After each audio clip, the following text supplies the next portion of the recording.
بہت اچھا مشترکہ نظام زندگی بہت اچھا تھا جب ایک دوسرے کے حقوق کا پتہ تھا. اب حقوق کا نہیں پتہ، لہٰذا ادھر سے آگ، ادھر سے آگ، ادھر سے آگ، ادھر سے آگ. میں سر درد کا مریض ہوں، تھوڑی تھکاوٹ ہو شروع ہو جاتا، فاقہ شروع ہو جاتا، تو میں روزے رکھنے کے لیے مری چلا جاتا ہوں کہ بھئی چلو کوئی ٹھنڈک، روزے کا لمبا ہونا اور ٹھنڈک شاید اس کو کچھ وہ بیلنس کر دیتا ہے، تو میں کچھ 3-4 روزے پھر بھی چھوٹ جاتے ہیں لیکن اکثر پورے ہو جاتے ہیں. تو بھربن میں وہاں ایک جگہ میں ٹھہرتا ہوں، تو عصر کے بعد میں تھوڑا بیان کرتا ہوں معاشرت پر. تو پہلی دفعہ جب میں وہاں ٹھہرا تو 8ویں دن امام مسجد کی بیوی آئی ہمارے پاس، میری بیگم کے پاس، کہ جی بیگم صاحب میں نے آپ کا اور مولانا کا شکریہ ادا کرنا ہے کہ آج میری زندگی کا پہلا ہفتہ ہے میرے خامند نے مجھے مارا نہیں. پہلا ہفتہ امام مسجد، امام مصلی پہ کھڑے ہونے والے، کہا پہلا زندگی کا ہفتہ ہے میرے خامند نے مجھے مارا نہیں، ورنہ میری ہر دوسرے دن پٹائی ہوتی تھی. اور 10ویں دن امام صاحب خود آ گئے، کہا مولانا صاحب ہمیں پتہ ہی نہیں تھا زندگی کیسے گزار، ہمارے جو ماحول میں تھا ہم وہی کر رہے تھے. کہ میرے بہنوئی نے میری بہن کی ایک دفعہ ٹانگ توڑی، ایک دفعہ بازو توڑا، اور عالم دین ہے، عالم دین ہے. ہمیں کسی نے یہ بتایا نہیں تھا، ہم نے زندگی میں پہلی دفعہ یہ باتیں آپ کے منہ سے سنی کہ زندگی کیسے گزار. تو فرحان کی زندگی فتوے سے نہیں چلے گی کہ میں مفتی نعیم کا بیٹا ہوں، یہ تو حسن اخلاق سے چلے گی، میٹھے بول سے چلے گی. میرے نبی حضرت عائشہ کو لقمے بنا کے کھلاتے تھے، کوئی اظہار عشق تھا، اللہ کی قسم اظہار تعلیم تھا، تعلیم تھی. سکھایا کہ زندگی گزارنی کیسے. ان کو آٹا گوندھ کے دیتے تھے، چونکہ ابھی شروع میں ان کو آٹا گوندنا نہیں آتا تھا، تو آٹا گوندھ کے دیتے تھے. اور عرب بڑی بڑی بوٹیاں پکاتے تھے، تو حضرت عائشہ بوٹی اٹھا کے ایسے نوچتیں اور پھر رکھ دیتیں. تو اللہ کے نبی بوٹی اٹھا کر جہاں سے حضرت عائشہ نے نوچا ہوتا تھا وہاں سے نوچ نوچ کے دکھا کے کھاتے تھے. میرے رب کی قسم اظہار یہ ہمیں تعلیم دی ہے کہ زندگی کیسے گزاریں. پھر بڑے بڑے پیالے ہوتے تھے پانی پینے کے، چھوٹے گلاس نہیں. چھوٹا گلاس تو بخل کی نشانی، اب تو اور چھوٹے ہو گئے کہ کپ کو گلاس بنا دیا. میرے بچپن میں مجھے یاد ہے اتنا بڑا گلاس ہوتا تھا، اور ڈیرے میں جتنے مہمان ہوتے تھے، کچی سڑکیں ہوتی تھیں، مہمان کو ہمارے رشتہ دار یا دوست نہیں، راہگیر مسافر ہوتے تھے، ہر مہمان کو دودھ پلایا جاتا تھا رات کو. چونکہ جانور زیادہ ہوتے تھے تو ہمارا اکرام زیادہ سے یہی ہوتا تھا، تو ہم سارے مہمانوں کو دودھ پلاتے تھے. تو ایک مہمان آیا ہمارے دادے کا زمانے کا، چاچا لال. اب گلاس چھوٹے ہو چکے ہیں، تو وہ جب نوکر نے دودھ پیش کرنے کے لیے نا آگے بڑھا تو اس نے گلاس دے کر کہنے لگا پتر میں نہیں پیندا. سمجھ رہے ہو پنجابی سمجھ رہے ہو نا؟ پتر میں نہیں پیندا. اسے کہا چاچا کیوں نہیں پینا ہے؟ کہ دو تو ود پیواں تے بے غیرت بنا تے دو نال میرا گزارا کوئی نہیں، لے جا.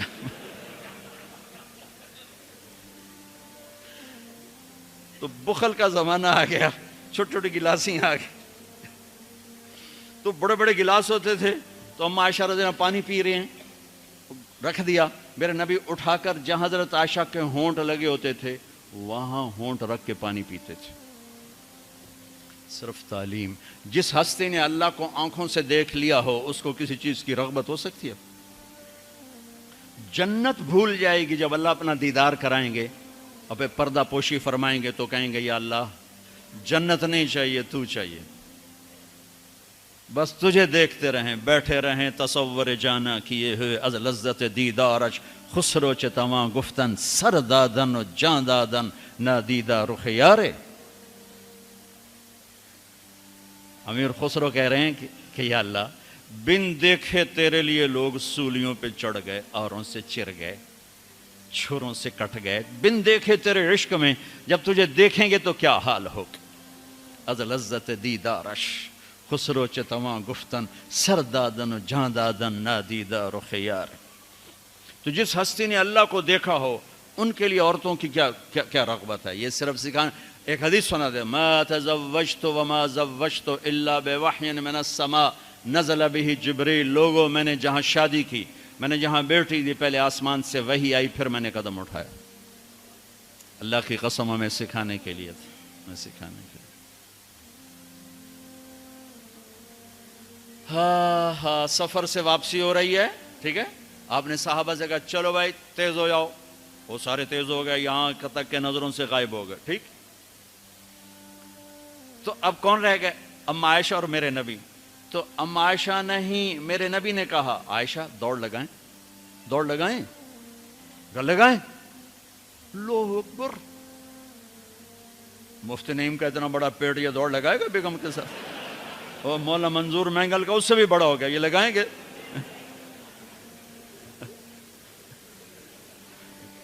تو عائشہ دوڑ لگائیں، کہا جی لگائیں۔ تو حضرت عائشہ فرماتی میں آگے نکل گئی لیکن نبی پیچھے رہے۔ پھر کچھ عرصہ گزر گیا، کئی سال گزر گئے، پھر ایک سفر سے واپسی ہو رہی، آپ نے کہا ہاں بھائی آگے جاؤ، وہ سارے آگے جا گئے، اجل ہو گئے۔ آپ نے کہا عائشہ دوڑ لگائیں، کہا جی لگائیں۔ تو کہا ان دنوں میں موٹی ہو گئی، تبدنت کا لفظ مجھے یاد ہے، کہ میں موٹی ہو گئی تھی۔ تو جب دوڑ لگائی تو اللہ کے نبی آگے نکل گئے، تو آپ نے کہا عائشہ ہذہ بتلک، اب تو میں برابر ہو گئی۔ اللہ کی قسم زندگی سمجھانے کے لیے تھا۔ جہاد کا سفر سارا صحابہ کا قافلہ ہے، جنگ کا زمانہ ہے، دشمن چاروں طرف ہے، اور ہم اما عائشہ رضی اللہ عنہ اونٹ پہ بیٹھیں اور ہاتھ لگایا تو ہار غائب۔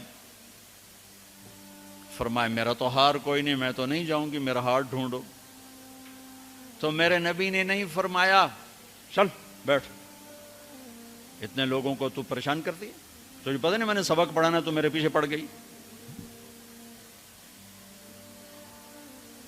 طلبہ میرا انتظار کر رہے ہیں۔ آپ نے کہا بھائی عائشہ کا ہار ڈھونڈو، سب ڈھونڈنے میں لگ گئے، شام ہو گئی، سورج چھپ گیا اور ہار نہیں ملا، اور اس کے بعد تلاش بند ہو گئی، اندھیرے میں کہاں ملے گا؟ اب کیا ہوا؟ پانی رات کو عشاء میں ختم ہو گیا، فجر کی نماز کا وقت داخل ہونے والا ہو گیا، اور پانی کوئی نہیں، تیمم کی آیات نہیں اتری۔ لوگوں نے ابو بکر کو تانے دینے شروع کہ تیری بیٹی کی وجہ سے اب نماز کا کیا بنے گا؟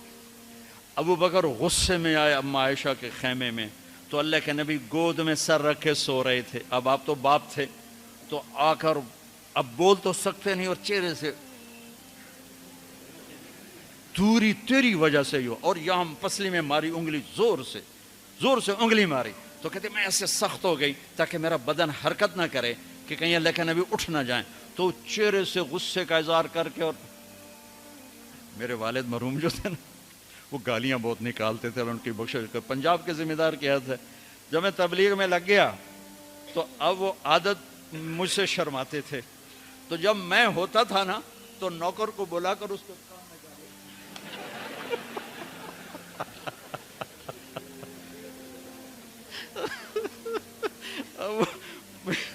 جوانی کی عادت بڑھاپے میں تو جا نہیں سکتی تھی، تو پھر وہ آہستہ آہستہ گالیاں اپنا کوٹا پورا کر لیتے تھے۔ تو ابوبکر صدیق رضی اللہ عنہ میں کہ کہیں بھائی اللہ کا نبی اٹھنے کرتے رہو، انگلی مارتے رہے، تو اللہ نے آیات تیمم اتار دی۔ اس موقع پر تیمم کی آیات پہلی دفعہ 8000 سال میں یہ ہونے لگا ہے۔ بھلا مٹی سے آدمی صاف ہوتا ہے اور گندا ہو جاتا ہے؟ اللہ کہا نہیں، فتیمم، چلو تیمم کرو۔ اب سارے صحابہ میں خوشی کی لہر، اور سعد بن عبادہ کہنے لگے اے آل ابو بکر، یہ پہلی تو نعمت نہیں ہے جو تمہارے گھرانے کے طفیل ہمیں ملی ہے، اس سے پہلے بھی بڑی نعمتیں تمہارے گھر کی طفیل ہمیں ملی ہیں۔ اللہ نے تیمم کی آیت اتار دی۔ میرے نبی نے قافلے کو نہیں چلایا، یہاں تک کہ حضرت عائشہ نے کہا اچھا یا رسول اللہ اب چلیں، ہار کو چھوڑیں۔ پھر میرے نبی چلے، اور جب اونٹنی کو اٹھایا تو ہار اس کے نیچے پڑا ہوا تھا، وہ سارا باہر ڈھونڈتے رہے، ہار نیچے چلا گیا تھا گر کر۔ یہ میرے نبی کی زندگی ہے، یہ مینگل صاحب سے کہتا ہوں پڑھائیں، مفتی نعیم سے کہتا ہوں یہ زندگی پڑھائیں، کہ ان کی بیویاں ان کو دعائیں دیں، ان کے ماں باپ ان کو دعا دیں، ان کی اولاد ان کو دعا دے۔ وہ باپ نہیں ہے جس کو دیکھ کے بچے ڈر جائیں، وہ تھانے دار ہے، تھانے دار بیٹھا ہوا ہے۔ وہ استاد نہیں جس کو دیکھ کے شاگرد ڈر جائے، وہ تھانے دار ہے۔